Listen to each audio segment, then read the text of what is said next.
It was a day that many young athletes in Gibson City won't forget anytime soon. The third annual Camp of Champions put on by the GCMS Red Army had to be moved indoors due to weather, but that didn't stop a whole lot of fun from being had with a whole lot of help from some former Falcons. I've always said I don't know who enjoys this more, the little ones or the big ones, but we have a good time. About 60 students ranging K through 8 mixed learning and fun with cheer and football at GCMS Elementary School.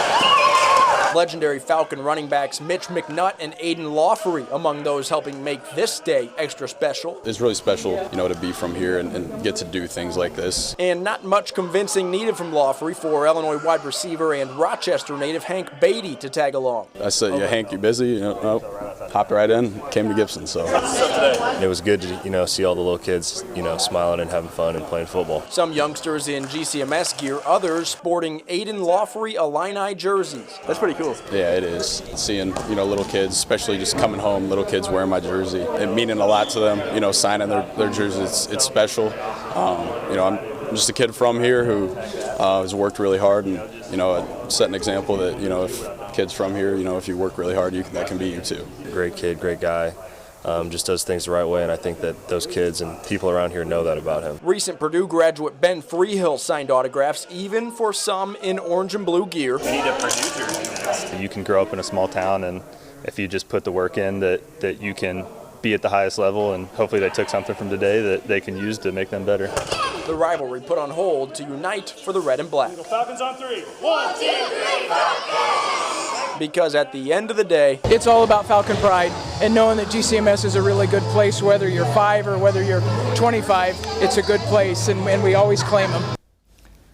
Admission was $10. All proceeds went to the Gibson Area Food Pantry. Riley says they've raised nearly $2,000 over the 3 years. Illinois football is currently hosting a football team from Japan. It all stems from a friendship Brett Bielema made more than 3 decades ago. We talked with Coach B and Coach Saijo about their unique connection.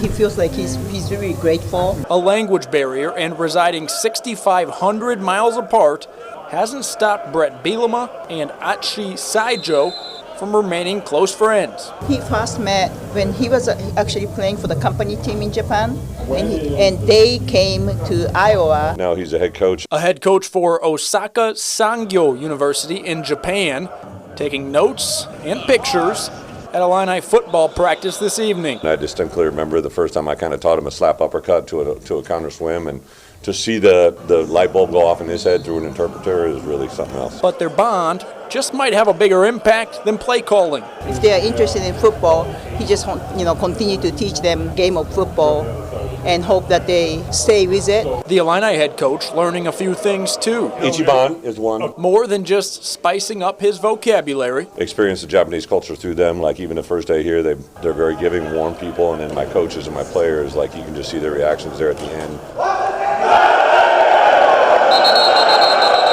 It goes back to one of 3 things Brett Bielema asks his players to do every day. Do what's right.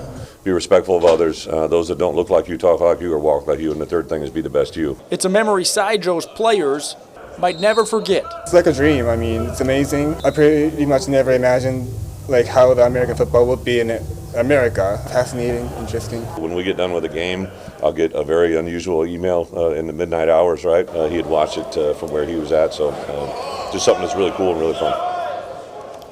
Saijo's team also caught a Cubs game on their trip, and they hope to make it an annual tradition. We have a pretty deep rotation here. Deep indeed. The Purple Riders run out more than half a dozen pitchers they trust to get outs in big moments. Is that rare?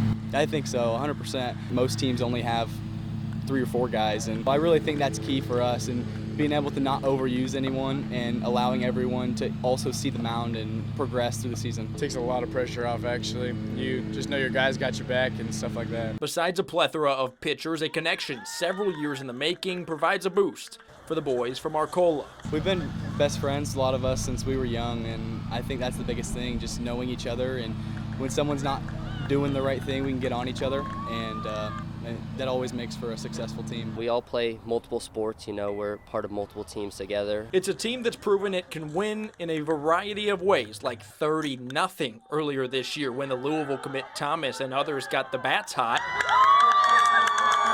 We can hit the ball pretty well, and I feel like we play the counts really good. We get pitchers in very high pitch counts. And 4-0 more recently on a night when runs didn't come as easy. It's all the same to us. We keep the same mindset. That's the biggest thing for us is we make the most of our opportunities, and we have the right guys to be able to win any game at any time. It's a season the senior class has been eyeing for quite some time. Been looking forward to this year specifically. And one Coach Phillips and his son are hoping can have a special ending. We haven't lost yet, so that's a good sign.